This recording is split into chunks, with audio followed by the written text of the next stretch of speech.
Hey everybody, welcome to the Black and Rowdy Show. I'm your host, Black and Rowdy. So this is the series that I've been telling you about, the church series with ICOC. And this, we're just giving our experiences. For those who are listening who are part of ICOC, we're not knocking you for still being there. We're just saying, hey, this is our experiences and we just want to talk about it. And I think that is fair, dealing with all the stuff that we've dealt with the ICOC church and other churches, if we want to bring those experiences up as well. So anyways, this is the series. This is Talk 2. If you missed Talk 1, scroll through my page. I'm sure Talk 1 is there. You just got to find it. So this is Talk 2. We're going to be talking about dating in the church. We're going to be talking about what was attractive about the church at first, and then what was a red flag that we maybe overlooked. So anyways, without further ado, I'd like to introduce everyone. Hi, everybody. We have Rob, we have Veronica, Will, and Mike. Hey, thanks for coming. Hey, what's up? So the first question is, what was attractive about the church, either ICOC or a church that you want to speak about? So I'll go first, and then, like I said, if you want to speak next, just put the raise hand feature or press 1 in the chat. Until then, make sure you're on mute, just so we just hear the one person speaking. All right, so for me, what was attractive about the church, first of all, I grew up in the church. So I started going when I was probably about 7 or 8. So I didn't really have an experience of what was attractive and what kept me there, because honestly, it was the reason why I was there was because I've been there since I was a kid. So, I didn't see any other church as attractive, because in the ICOC at the time, I don't know if it's still the same now, they talked about how this is the only church. If you leave this church, you're gonna go to hell, or you're not gonna be a disciple, or just stuff like that. That rhetoric that kept us basically imprisoned in the church. Just to be real, like you didn't feel like you could leave because you're gonna burn in hell, right? Or you're not gonna be a true disciple, or your life's not gonna go well. Whatever rhetoric they said was what kept me there. So the next person I want to speak is Veronica. So Veronica, what was your, what attracted you to the church? I think for me, it was like the instant friends.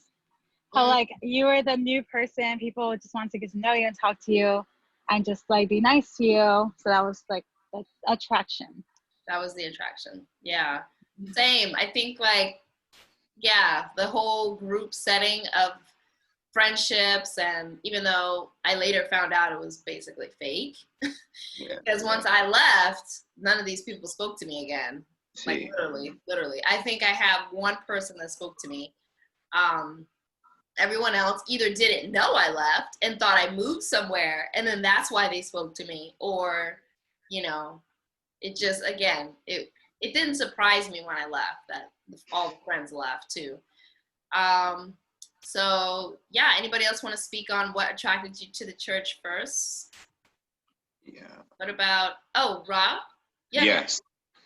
Yeah, so what attracted me to a church? I used to go to church in Brooklyn because just like you, Kim, I was raised in church, and I had to go to church every Sunday. We was in Wednesday Bible study. I was raised like a conservative family. My step family was located in Queens, so I was adopted, and me and my sister had to go to a church.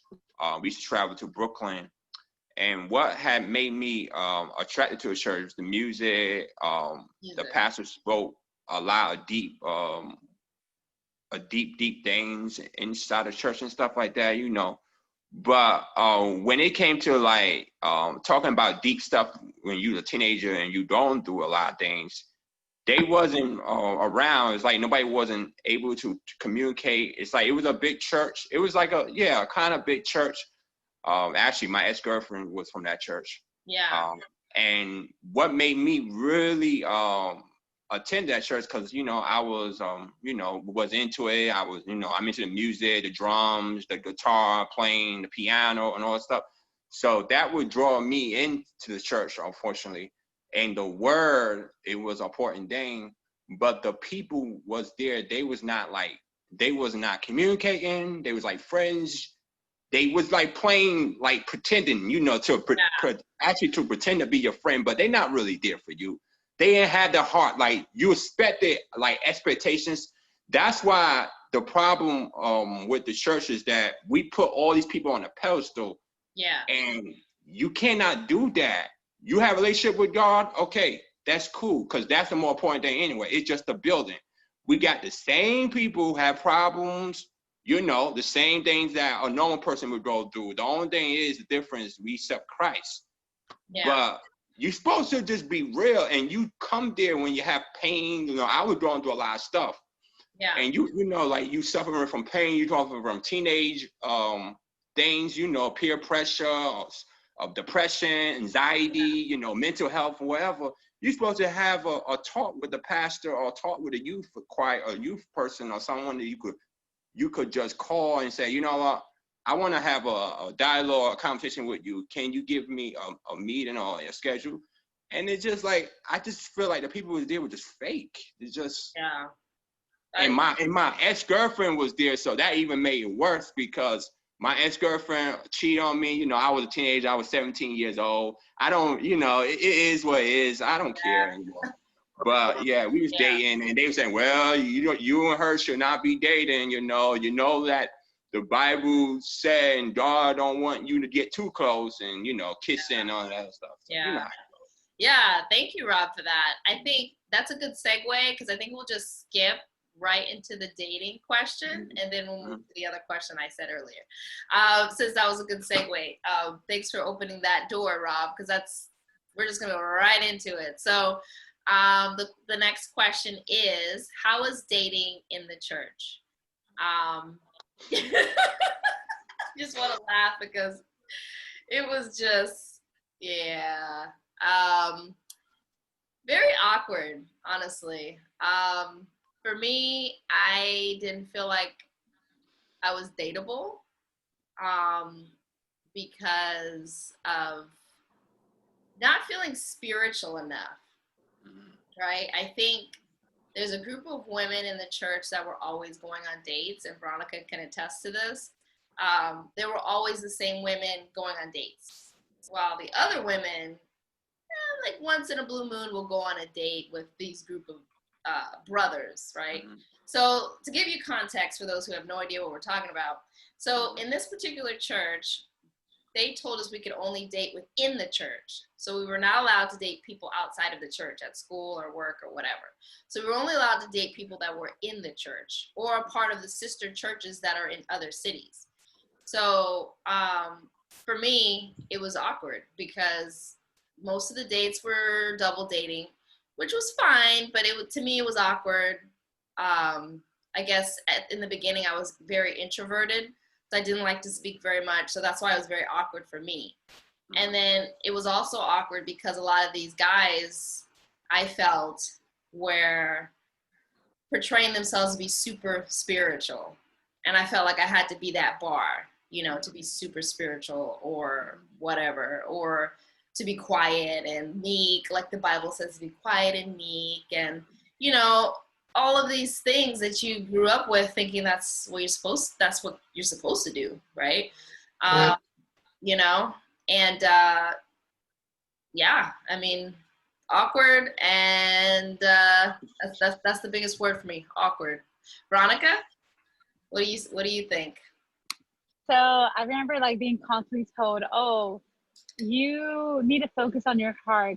Oh, you struggle with impurity because you're a woman and you have needs, sexual needs, and it's bad to masturbate. So it's like I was constantly told I was too impure because I would make a brother struggle. First of all, guys need to fucking control their own. Sorry, I'm being honest, Kim. No filters. Oh, keep it real. Yeah.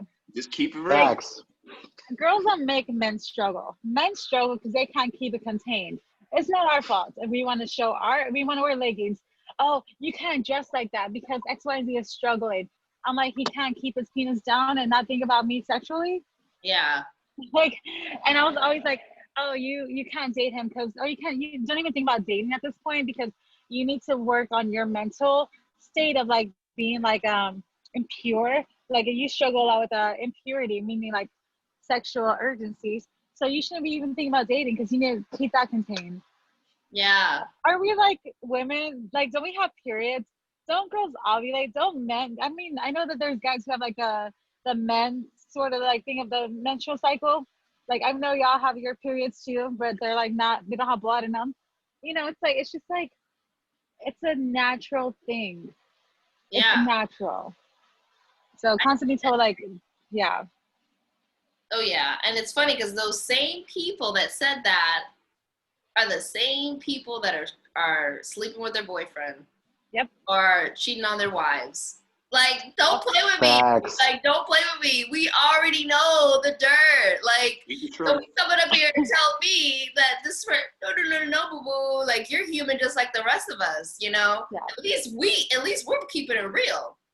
Like, the worst is you being fake and cheating on your wife. You being fake and still sleeping with your boyfriend when you're supposed to be pure. So I have a problem with that one. Hypocrisy to the highest there. So I agree. Or like, oh, since I have my impurity contained, you know, you're looked frowned upon because you don't have it contained. It's like, bitch, fuck you. Sorry, like first of all, we're not gonna be parents. We're not gonna be like all by the book all the time. I'm sorry. Like we are human. And we are also very honest. So that person, you know, those girls, we all talked about those girls before. Those girls, the group that they had, they were on top of the church. I'm sure it's San Antonio Church girls. Y'all know what we're talking about. You know who you are. Yep. Always like to pinpoint to be like, Veronica, this girl, this sister did that. What about your flaws? Oh, you never share them because you're not honest enough to share them. Yeah.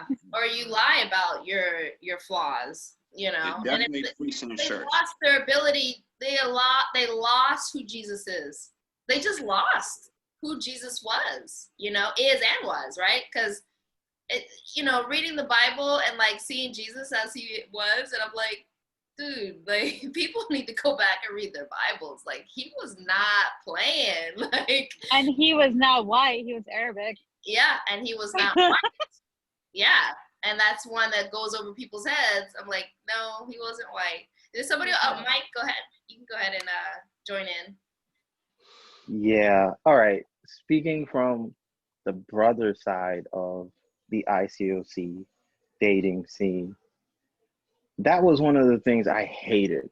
And well, first of all, I was kind of forced into most of those situations, and I always wanted to just I was very introverted. I always wanted to just run to a hole and go away. But one of the things I hated the most about like dating and being in those double dates is actually something you guys pinpointed. Like I've been on the brother side, and I will be the first one to tell you that these people that are quote unquote spiritual, the way they talk about sisters, I used to want to choke people out.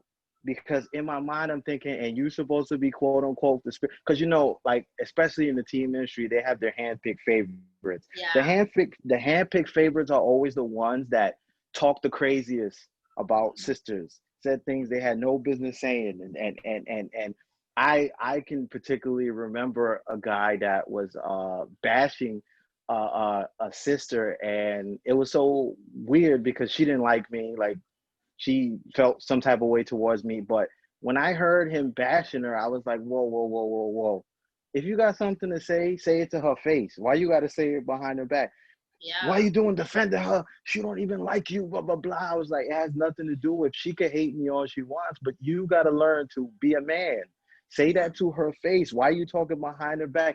I used to hate the way they used to judge, like the most judge. I'm telling you right now, every brother I knew that was like quote unquote a big deal in the church or like was like up there, the way they talked about sisters was downright disgusting to me. From even the elder, I remember hearing when the elder was preaching, talking about how all these women are fair game and this that. I was like, are we in the wild? Like, where are we here? We savages now? That's what we're doing?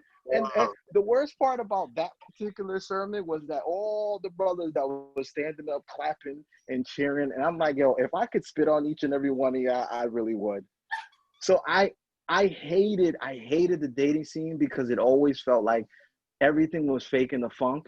And especially when it was a double date and I want to tell the other sister, like, yo, you know the person that you're dating right now probably talked about you and how you dress and probably talked about that he looked under your shirt or he did something that you don't even know that the guy was talking about when you weren't there. And one thing I hate is that when people say they try to use church lingo and something like, oh, she was very encouraging looking today, just to justify the fact that they was checking him out. Yes, this has been said and done, just to justify the fact that they looking at a woman and looking at how they look and trying to look through their shirt and all that other stuff. See, but a part of that had a lot to do with the people in leadership, because when you tell somebody to cover their eyes, this is what I tell you about the super spiritual thing. The person that you see covering their eyes the minute they see somebody with a bikini and a bathing suit, let me tell you something. That dude ain't right. When you're not there, that dude ain't right. He's nowhere near quote unquote spiritual, nowhere near quote unquote religious. He's far from that. There was a brother that asked me if I liked a sister in the church, and I remember saying, "No, I don't." He's like, "You don't like nobody?" I said, "No, I don't." Yeah. And he goes, "So do you watch porn?" I was like, "No, I don't." So he says to me, "Are you gay?" And I was like, "Are you kidding me, dude? Are you kidding?" So I have to, you're trying to tell me I have to quote unquote like a sister in the church. If I don't like a sister in the church, then I must be watching porn. And if I don't watch porn, then that means I'm gay. Like, are you freaking kidding me? Yeah. But this is the way they talk. And I just wished with everything that they could be more honest. Like, honesty is so like away from the, and I'm telling you right now, every person you've ever seen in the church, or you've been in the church that was a quote unquote leader, I guarantee you the way they looked at women was disgusting. Guarantee you.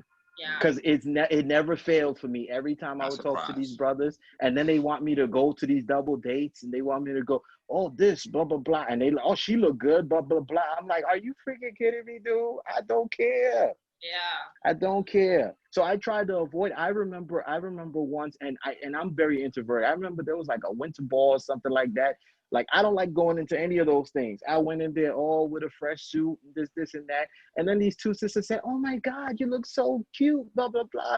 And then these brothers want to fight me. And that's another thing. Brothers are territorial for women that don't even belong to them. So they want to fight me because these two sisters are saying, "Oh my God, you look so cute." And I'm like, yo, I'm not dating any of these women. Like, what's wrong with you? And that's another thing. Like, brothers in the church, it's savages. It's all savagery when you think about it. Yeah. And I thought when they get older, it'd be different. But in the singles ministry, it wasn't any different. It was the same.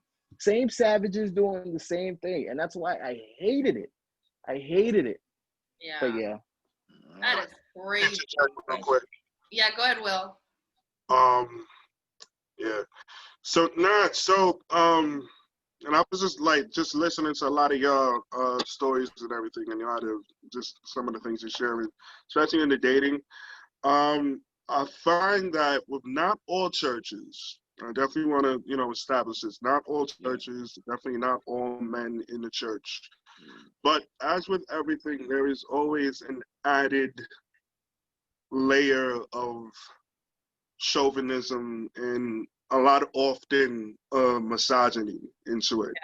Yeah. And more often than not, they, some of these men, once again, not all, definitely not all, but some of these men, they will hide their misogyny and chauvinism behind the Bible.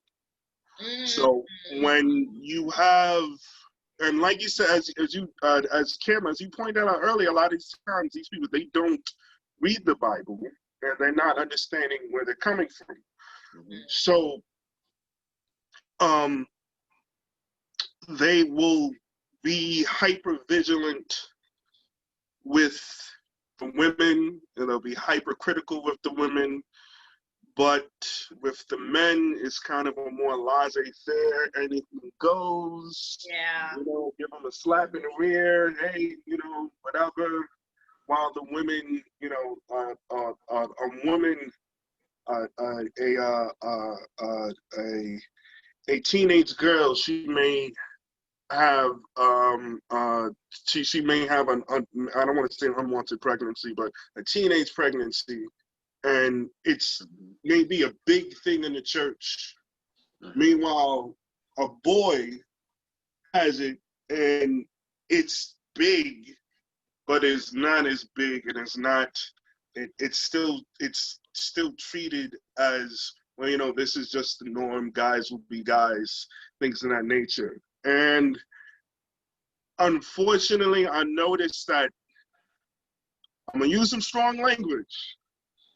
When you're dealing with things I feel like with cults or organizations or religious organizations that can lean towards a cultish behavior, that sort of mindset towards women, I feel like it's amplified. Yeah. So, like, if with every sort of religious cult that you think of, there's always had some weird misogynistic relationship with the women, and how they relate to the women, how they teach the women, and things of that nature. Jim Jones was sleeping with people's wives. He was stealing wives from his parishioners. He was kidnapping them. He was telling them they can't see their families. They can't do this anymore. Oh, yeah. I think Dave Koresh was kind of doing the same thing, not as extreme, but he was doing the same thing. And you just go down, you just run the you just run the list of all these all these cult figures, and it's just like, it's mind-numbing, you know, because if you actually read the Bible, you understand Jesus was actually affirming a lot of women. The first people who seen Jesus' resurrection was women. And like, from a cultural standpoint, because even culturally back then, there was still a lot of misogyny and chauvinism going on. That was huge. Yeah. So the first eyewitnesses for that was women. You had to take a woman's, you had to listen to a woman for them to understand, like, hey, listen, he's alive. You know, so like there's a lot of things that people just hide behind. Yes, yeah. And I really wish they would just either read the Bible or just leave, just become atheists. Yeah, but you know, just like it's toxic, and it's really frustrating. The thing is this: some of them do read the Bible, but they put it out of context.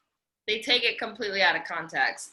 You know, they'll go off the Old Testament saying, well, you know, I can marry as many women as I want, because look at this, you know, look at this man in the Bible.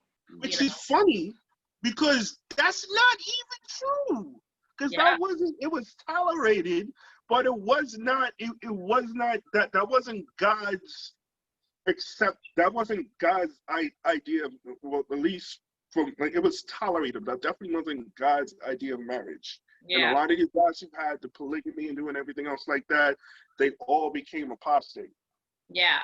So when you look at the New Testament, you don't really see that as much. Yeah. All right. So like, that's, you know, it's really frustrating. Yeah, I know. I know Veronica wanted to add something to this conversation.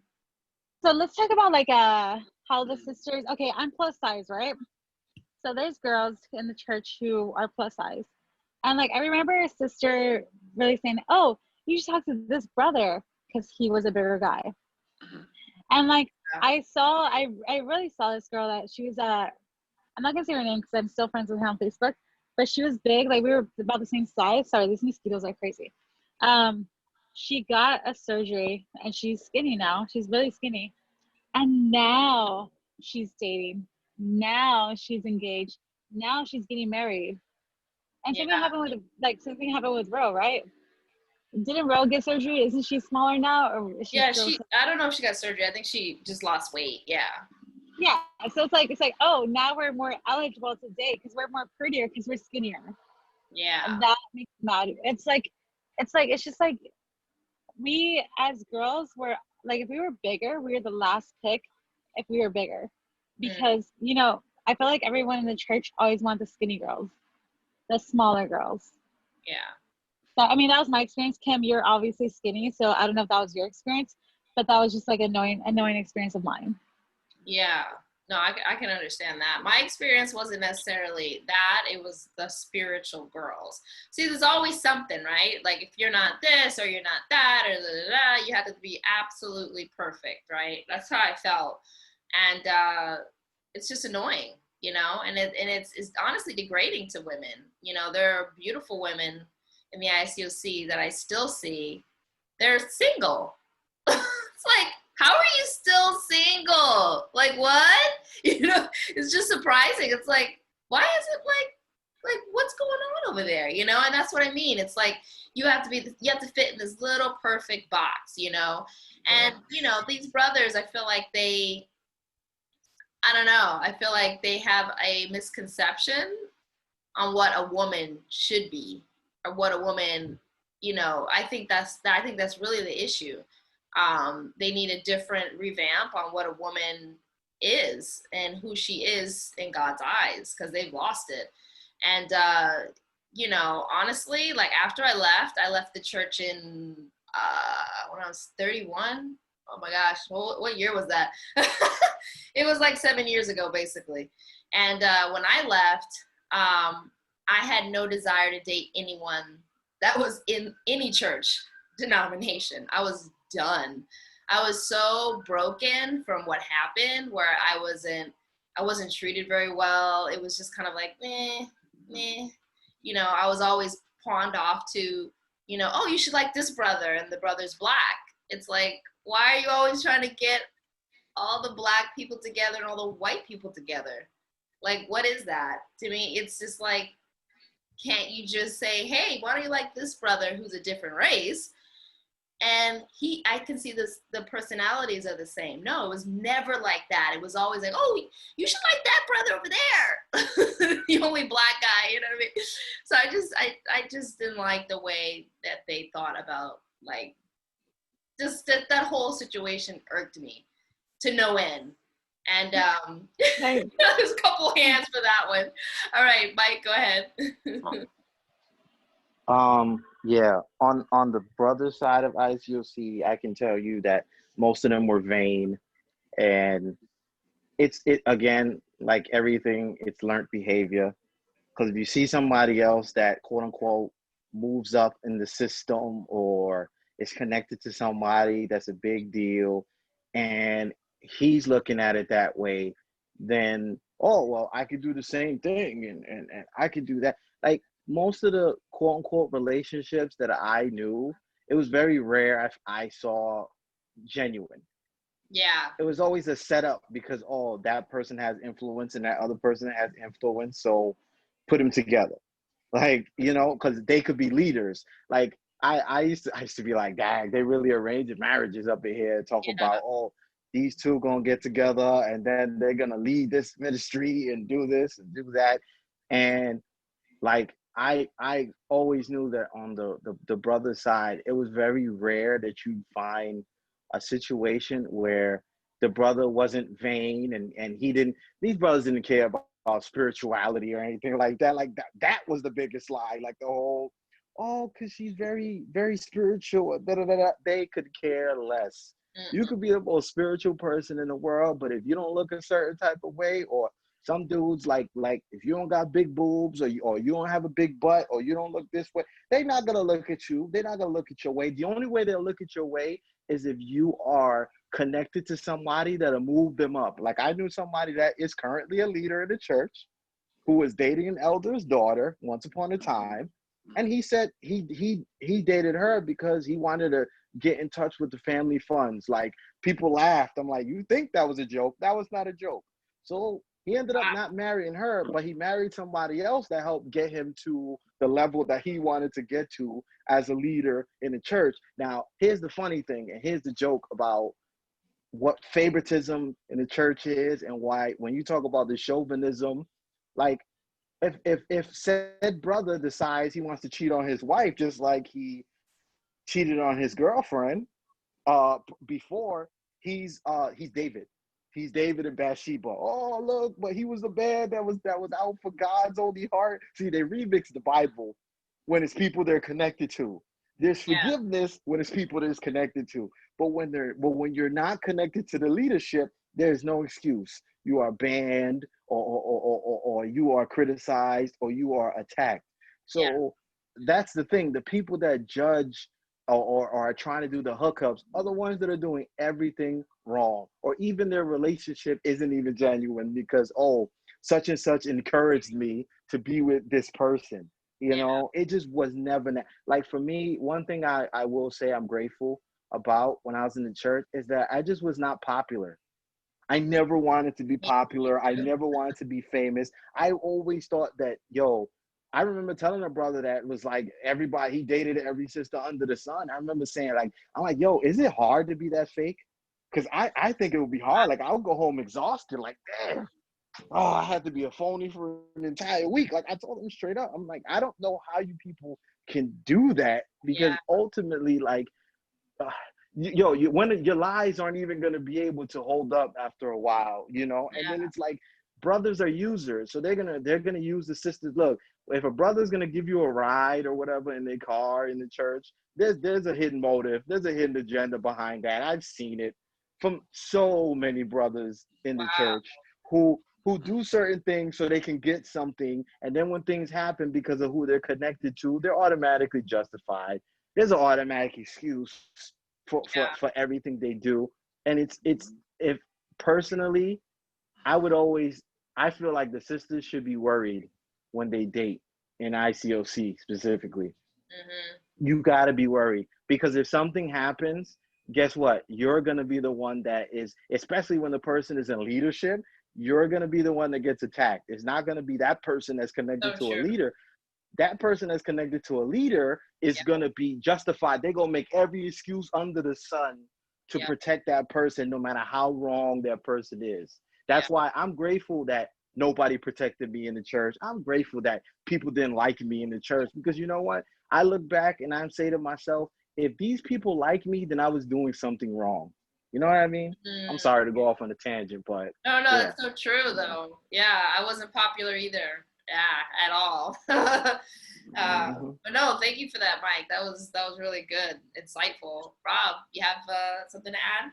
Yes, I want to add what Will said, and Michael, that's his name, Michael, on there, who's was talking about from the brother's perspective. Yeah, I just think, like, if people were just honest and stop hiding inside the closet or on the covers, and just come out and just be honest with themselves about, hey, I'm dealing with teen pregnancy. I got, I'm a freak, I have sex addiction, talk real truth stuff. And that's one thing about, I don't find a few churches that I know, like the one in North Carolina, where my stepdad go to, that he speak the truth no matter what. He don't care, you like it or not. And he gonna tell like it is.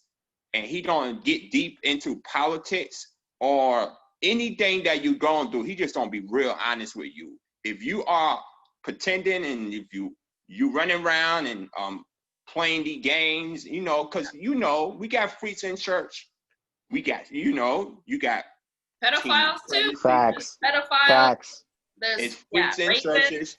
It's addictions, addicts, drug addicts, everything. So we come there to get healed. We're supposed to talk to someone to get healed. We're supposed to talk about stuff instead of pretending, hiding, and just like, oh, everything's fine. Just because you dress with a nice suit on, you got a nice car, people just look at the outside and think, oh, okay, that means he's good. Look at he could play the piano, and he could be a gay or anything, and still they wouldn't say anything.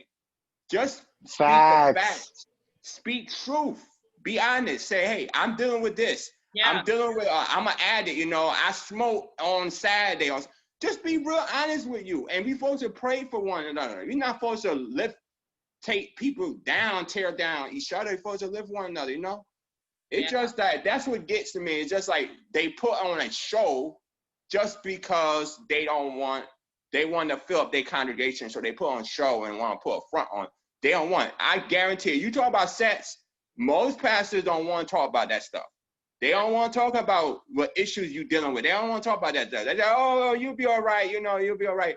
No, these people are not all right. And that's why nothing doesn't change. The whole entire community stay the same because nobody ain't being honest and they not going out there talking or helping the community, just stay indoors, and that's it. Yeah. You know, it's just sad. I don't find a few pastors like that would just speak up about the truth and they wouldn't like pretend expose. That's why Cliff O'Donnell, he's in all these big mega churches always get in trouble with stuff. And I'm not surprised. I'm not surprised. No, not at all. I think to go off of, and I'm going to hop over to Veronica in a minute. I just want to add something. To go off what Mike said and Rob said about how even in the leadership, they try to cover up crap, right? I've been in a situation where it wasn't ICOC, it was actually a different church. And I had the youth pastor was basically stalking me. He would follow me around the church. He would stare at me while I was on stage because I used to sing on stage. And it was just crazy. And at first I was like, this can't really be real. This can't be real. Like, what? Like, why is he doing that? And to the point where even my friends that would come to church with me noticed. And they were like, what's up with him? He's like been staring at us for the last 10 minutes, like stuff like that. And I'm like, I don't know. Like, you know, because I was just I didn't know what to say, you know, and I tried to stay away from him as much as I possibly could. But he would find me. I would literally walk one end of the church. He would follow me to the other end of the church. Like, he would literally follow me around the church. And it became a point where I was working in a particular department, and he wanted to start working in that department. And then I said, and if he's working in that department as the head, then he needs my phone number. He needs my information. So that's when I said, nope, and I left the church. Because at that point, he could have my phone number and call me anytime. He could know where I live. Like, so I just like cut it off. I was like, no. And in the midst of all that, believe it or not, his wife, the pastor's wife, they all hated me. They all hated me because they thought, why is he looking at you? You're doing something you're not supposed to be doing with him, right? Like, that's what's really going on.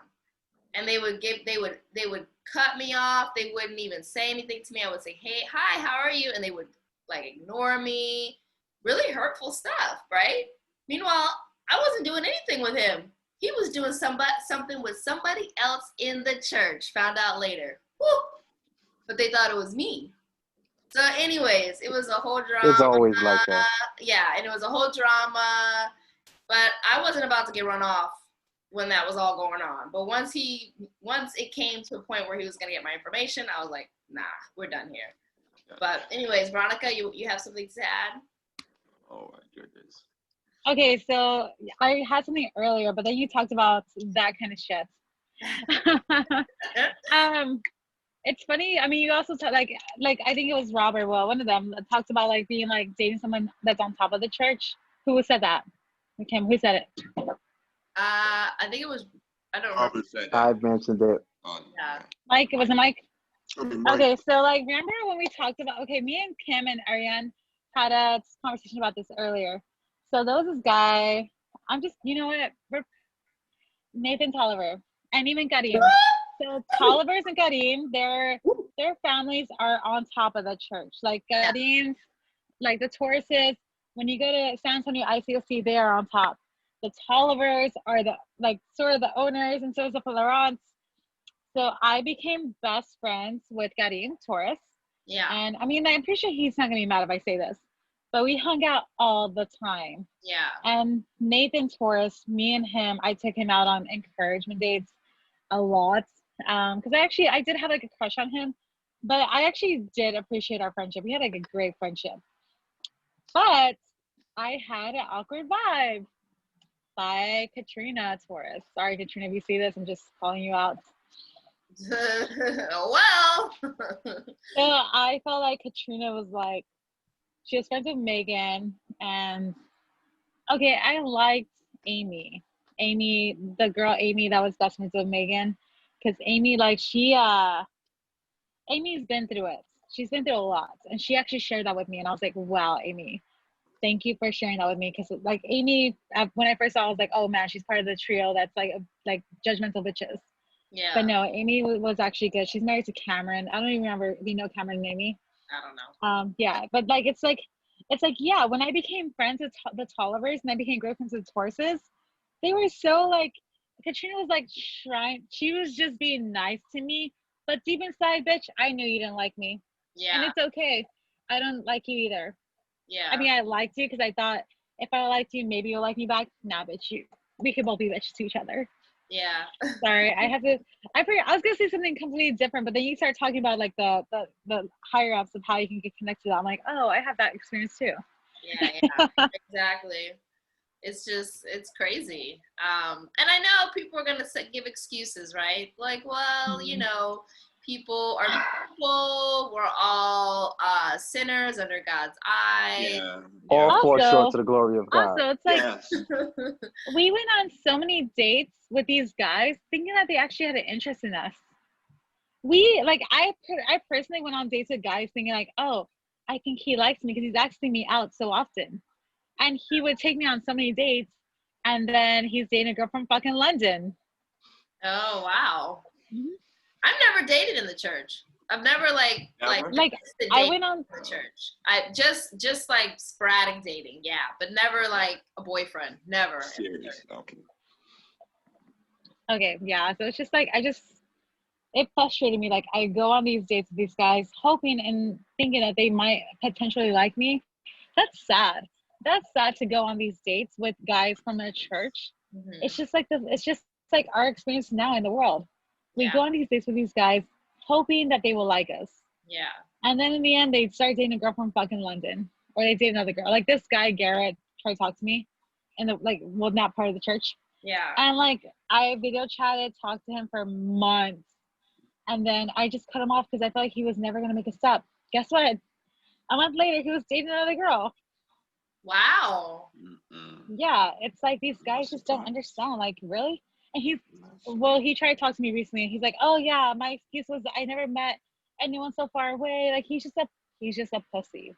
Yeah. And I was like, I don't need a pussy in my life. Yeah. I had a brother that was hitting me up a lot, and I wasn't interested in him like at all. Oh, let me show you one more. There was a brother who is in New York City, and he might see this because we're still friends on Facebook. Well, I'm not actually posting this on my Facebook, Oh. but he's married now to a girl who looks a little bit like me. He told me that he liked me when I was part of the church in Philly. Oh. And yeah, like he's married, and just like he started trying to talk to me, and I was like, don't message me on Messenger unless your wife is part of it. Yeah, that's kind of Yeah. I don't like that either. Well, I do not like that. That's If you're married, real- like, that's real nervous. yeah, hit me Yeah, up on my page because then everybody can see it. Don't hit me up on Messenger. Like, don't. Do Yeah, that. like why are you gonna send me private messages when you're fucking married? Exactly. Like seriously, like when you're married to a woman, okay, these Will and Rob and Mike, when you get married, don't DM girls privately. Have your wife connect to that. Okay? Yeah. You know what? Honestly, that is very that's a good policy. There is a And the saying that I girlfriend, the always best like. friend that your best friend who happens to be a girl better fucking be best friends with your wife. Or you're not best friends with that girl. I would always want I would always want my significant other to be cool with the people who are in my life. Yeah. So, like, because I do have female friends, And Yeah. like, but I would like, hey, listen, we are just friends. This is, you know, Yeah. whatever. Will's This is joining us on our personal. girls' night. And and you know, so like, but like the saying, I forgot where it's from. Avoid all appearance of wrongdoing. So even if it might be innocent, listen, if it seems like if you have a vibe and you're like, you know what, this action seemed a little suspect, it's always good to err on the side of, you know what, But yeah, the air on man, the let me side of just do a little caution. bit. But yeah, Yeah, you know, absolutely. 'cause, like, you know, sometimes like it could very well be a genuine, hey, how you been? You know, like it Yeah. could very well be that, you know, but it's always good, you know, hey, listen, you know, like that's pretty smart. You know, hey, you Yeah. know, Yeah. like just post on, you know, because like honestly, if you're not really trying to, like, unless I really, really, really, really, really, really know you like that, and we have an established relationship where there's established boundaries. Yeah. Yeah.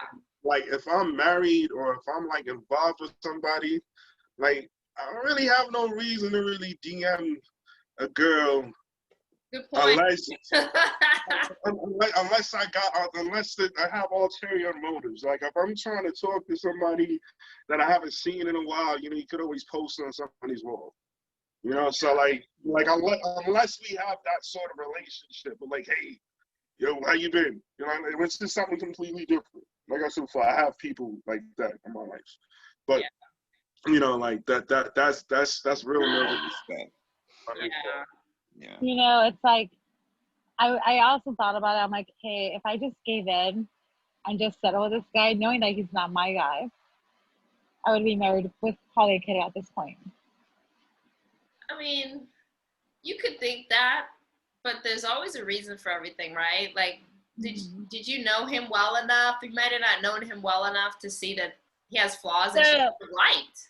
I mean, you never know. I I met him. He was super sweet, but I felt like he was not, because like I'm a drinker, guys. Y'all all know this. I drink a lot, so I want a guy who can handle his liquor, but also have a good night with me. Like be with my group of friends, not try to like just sleep with me. Like just be chill. That is my type of guy, and Yeah. I didn't think that he can do that. And I didn't want to be. I honestly didn't want to be in the church my whole life. Didn't you have like a 5-year goal? Yep. So my 5-year thing was my 5 year. Okay, I did ICOC from 2011. I told myself personally, like, hey, if you're not married or engaged in 5 years, you're gonna leave this church. I left in 2016 October, like 4 days before my 5 year limits, because I was Hey, you're like, scared. ease. Yeah. No, you know, fuck you, ICOC. You fucked up my whole life. Like, I still struggle with friendships because I don't trust people because I feel like they're just gonna drop me and leave. I struggle with relationships because I feel like I'm never good enough for a relationship. I even tell myself, like, Veronica, any guy that you're with, you're just gonna mess up their life. That's how I feel because I feel like I'm not ever good enough. Wow. True. I know. That's Sorry. This like, I feel okay, that. we can always talk about this Yeah. later. I think that's all from the church. It does that. It damages people. It does. I always So feel like true. in the It is church, I so have to always be true. pure. Yeah, like I'm not pure enough or I'm not good enough or whatever. That's why I stopped dating anyone that went to church for the longest because I didn't feel good enough. I didn't feel good enough to be, and that's sad. But like as the years have gone by, like I feel my self-esteem has really has improved a lot. But I have a quick question for Mike. Mike, did you ever date in the church? Like, did you ever have a girlfriend in the church? Yes, I did. How many? No, only one. Only one. Okay. I was supposed to have more than one, but things happen in different situations. I think in our situation, I well, people didn't want her to date me because I'm the bad guy. I'm the pariah. I'm the The Oh, what they called me. They called me a lot of different things, and it's a long list.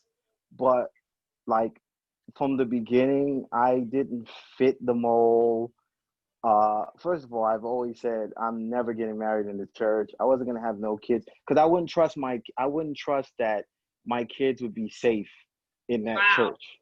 Wow. So Interesting. Wow. I knew that I would end up going in there and choking somebody Wow. because something could happen to my children. So, I kind of knew that it wasn't gonna put it like this. It's so funny because I remember when me and this sister started dating and I wanted I'm not a Facebook person or anything like that. I'm really not. But with this particular situation, I wanted the inner relationship to pop up on Facebook for one reason and one reason only, because I knew that the people that don't like me at ICOC were going to see it. And they were going to go on an uproar and they were going to say, how could you date that man? He's terrible. He's this, he's that.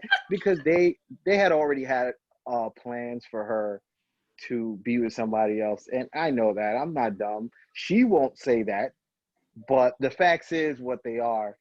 So I think ultimately, and I don't know if she would agree or if she would ever like admit to this, but like the only reason why we couldn't stay together was because people did not want us to be together, And there was another sister before her that was in church, and it was kind of a similar situation. I'm the pariah. You can't be with somebody that everybody in the church hates or everybody in the church wants out. And I just happened to be that guy. And for me, I felt like, well, if we can't be together and say who cares about what everybody else thinks, then it's not even going to work anyway. Which is why at first I was upset because she was the one that was like, oh, you think we can't be together, blah, blah, blah. And at first I was pissed because I was like, yo, like, why do you care so much? And it's funny.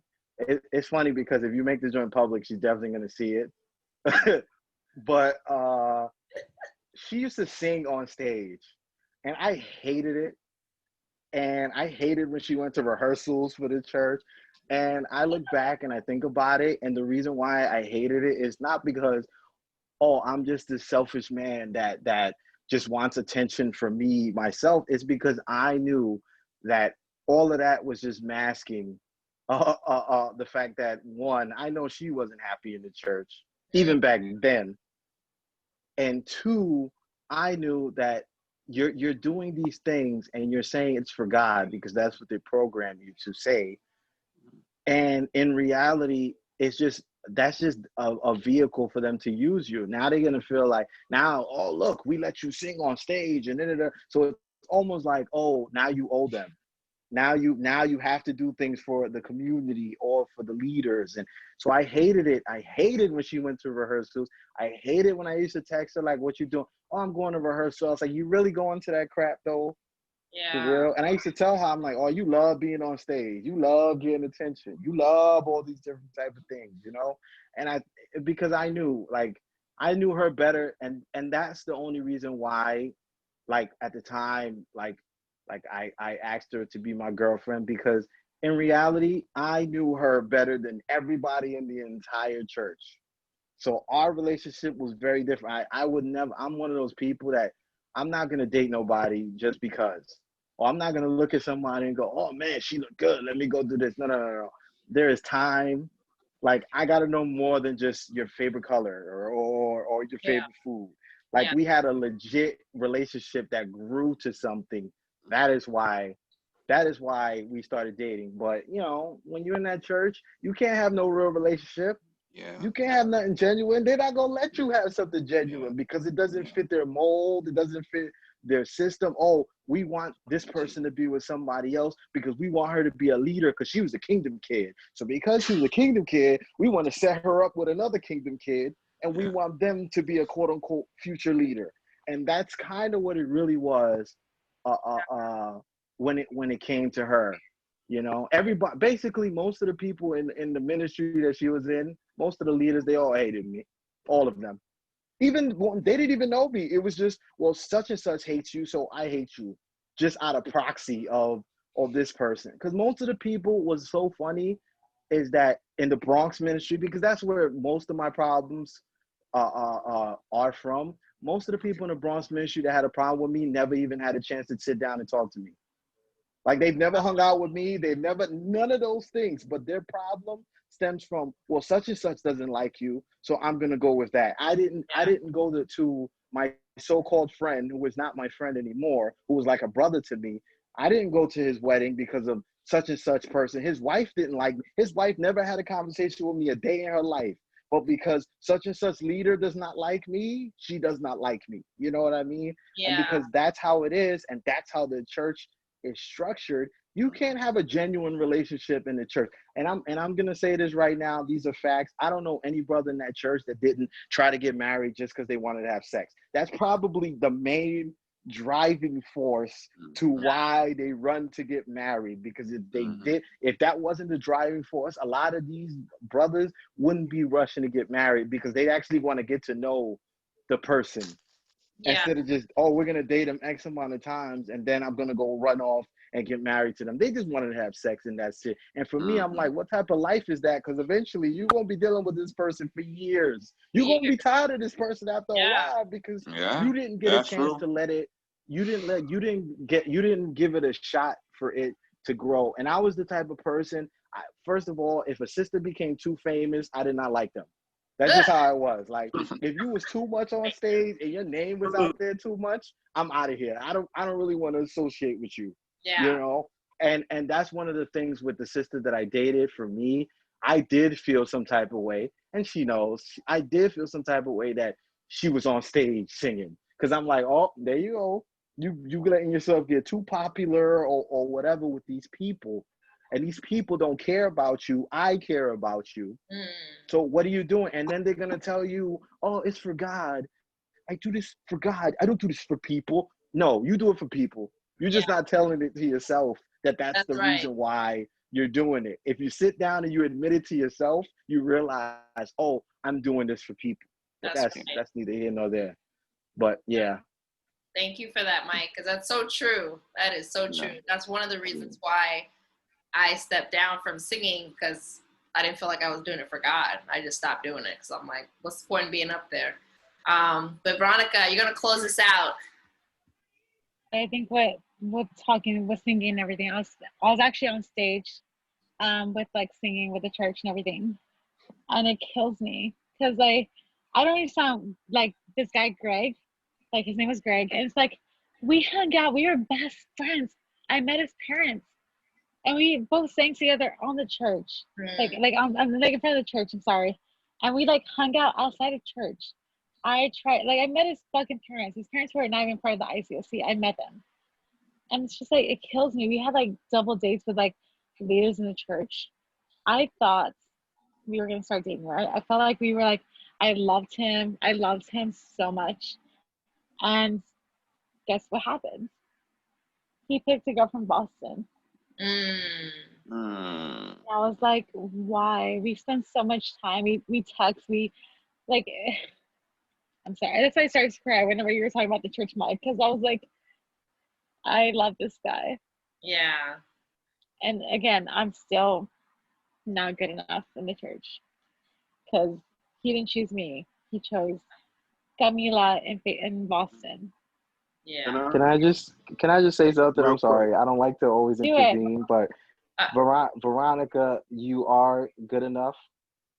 The problem is over there, they're programmed. These are robots, and you have feelings, and they are robots. So they're not responding to you with emotion or understanding what you can give or understanding who you are. They're not looking at your heart. They're not looking at the great times. All they're looking at is, well, you must not fit in the leadership bubble. So if you're not in the leadership bubble, then you don't really matter. And I hate to say that because it's messed up and it's sad.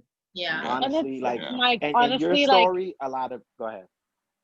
So Mike, earlier, I remember what I was going to say earlier when we talked about race. So GPCC, Greater Philadelphia Church of Christ, ICOC, like I went to African night one night. I invited myself there. We were talking about race earlier, how we should like stick to our own kind. Yeah. I went to African night because I want to know the culture. All my friends are fucking black. Okay, that's real deal. All my friends, even in life, all my friends are black. I'm sorry, that's just who I connect with. I went to their African night. They're like, what are you doing here? I'm like, it's African night. I want to know the culture. Yeah, but this is only for Africans. Like, why are you coming to African nights? They were like, we should reach out to the Latina community and the GPCC. Yeah. And I'm from Texas. I have no friends in this city. When I first moved to GPCC, the Greater Philadelphia Church of Christ, why are you going to reinvert me to Mexicans when we're a family in Christ? This is wrong. Yeah, it's wrong. It's wrong. And sorry, I didn't want to cry. Yeah, no, I understand that. And I had the same thing happen when I moved from Texas to Manhattan ICOC. I was all excited about Manhattan. I was like, oh, yay. 10 years ago, I was a part of Manhattan ministry. And I was like, oh, I wonder if everybody that I get there and I'm like, this is not the same. It didn't feel right. I wasn't happy. The leader at the time, I don't remember her name. I guess it's John's wife. I don't Did you know a Claire when you were there? Asian? She's Claire? Yeah. No. Okay. She's part of the Manhattan ministry of ICOC. I love Claire. Like, Claire was like so nice to me and I still love her. Yeah. Yeah. So the pastor's wife, I don't know her name. She was like, oh, where do you live? And I said, oh, I live in Brooklyn. And she go, oh, then you should be a part of the Brooklyn ministry. And I'm like, but I don't want to be a part of the Brooklyn ministry. I want to be a part of the Manhattan ministry. This is what I like. She's like, well, unfortunately, only the people that live in Manhattan can come to this church. So when she said that, I was like, yeah, I don't think I need to be a part of like this either. Like, because I thought after being gone for so long from ICOC, I was like, well, maybe Manhattan is the way it was before, which was really warm and loving and caring. It was not. And I was like, okay, well, that gives me the confirmation I need to not come back to ICOC ever again. Like I gave it that one chance to just see. And I even went as far as going to the Brooklyn ministry, and I was very disappointed. And I'm saying that with like, Kim, we should go to Harlem. We should just go to Harlem ICOC and just do it one Sunday. I will do it with you. Maybe. Harlem is more like, I don't know. I feel like I'm gonna get that dread that I felt. All those. But when we do the dread. But okay, Harlem is different. It's like a little bit different. It's like more of like a Spanish, and like it's like maybe we'll see. Let's do Harlem ICOC for one Sunday. One Sunday after we'll go Sunday. We'll go one Sunday. Now that we're gonna go back to ICOC. ICOC can kiss and lick our fucking buttholes. But we're just gonna do it for one Sunday and see how it is. We're not saying the full service. I can tell you that right now. We're not doing the full service. Nope. I will not. We're gonna go to your church and then we'll go to Harlem. Okay. But Will, you want to say something quickly? Yeah, I'll say something quickly. Sorry, I have no filter. Trying to remember what the hell I was about to say. Yeah, so I'm definitely sorry that you went through that, Veronica. Like, I'm definitely as what Mike was saying before, like, like he was trying to like pretty much saying like it's not like, it sounds cliche. It's not you, it's them. It really is them. Yeah. And unfortunately, when human beings, when they're operating through a flawed, often destructive worldview, this is the result. It hurts people, and it leaves a lot of hurt and broken people in its wake, unfortunately. So that it's definitely not you. It is them. Unfortunately, it sounds like a lot of these people are toxic, and I'm not sure that there is anything really, truly redeemable in that, unfortunately. Yeah. It's just because as Max Kellerman always says, I don't know if anybody watches ESPN and First Take, when he's bashing my Knicks, he always likes to say, "A fish rots from the head down." Yeah. Yeah. So even if you may go to another spot and be like, this feels all right, eventually it's going to be the same thing, because a fish rots from the head down, and that is still part of the body. Yeah, exactly. So like, I just definitely get your healing, pray, do what you got to do. If you got to see a therapist, that's one thing I definitely do suggest that, like for me, like just personally for me, because I've had things in my life and I had to go seek therapy about, and it helps. Yeah, but don't be afraid to just actually speak to somebody about these things. But just listen, I just stay away. Okay. Stay away. All right, thank you, Will. Let's go So- to Rob and we'll close out. We'll have to close out, and we'll still talk after. All right, Rob. Yeah, we need to. Rob. Stop it. You're like, close that so you can talk more. Yes, I just wanted to say that don't worry about what people say or what people do to you, Veronica. Okay, Mom. That this was just a woke moment. You just gotta take it like it is, because Michael was saying, Will was saying that they always go by a criteria of a standard. You're not in this position where we don't want you here or so. Don't worry about that. It's funny because like I deal with insecurities all the time. I even tell my roommates that. I tell my roommates, I'm like, hey guys, I know I'm having like a lot of hookups. I'm gonna move out like when our lease is over. And my roommate's like, why are you leaving us? And I'm like, oh, I thought because the hookups I was having was too much for you. They're like, we don't care. So we're gonna revisit this conversation on Monday when I'm sober. But I love my roommates. I just felt like I have too many hookups. Like I felt like I was being judged. They never said anything. They never did anything. It's the church. Like stigma, like, oh, the walk of shame. Oh, you're bad. You're like, what the fuck? Another different guy. I'm like, I'm single. Yeah. It's not even them. It's like my insecurity from the church. Yeah. It's one of those things that will always be there until you grow out of it, right? Like it's like a mentality, and we could talk about this all night, honestly. But yeah, so let's have your shows. Talk more. Yeah. Thank you all for coming. I really appreciate all your stories, everything. It's so helpful for people that are interested in ICOC. I've had an IM message say, hey, I want more information about ICOC, but I don't know how I feel about it yet. I went and what do you think? And this and that. Like, people are curious. People want to know, like, should I leave? Like, and of course I don't tell people, yeah, you should leave. I don't. I just say, hey, you have to go have your own experience, and then you decide from there, right? But definitely for me, being away for 7 years, I have completely forgiven the church. I've moved on with my life. I'm happy, like I truly feel happy. And I know where people come in, like, well, you didn't forgive the church, so you're going to hell. Like, I can just see that coming, raining down. But I feel like I have forgiven the church. I feel like people that I've known that have left the church have moved on, and they're happier.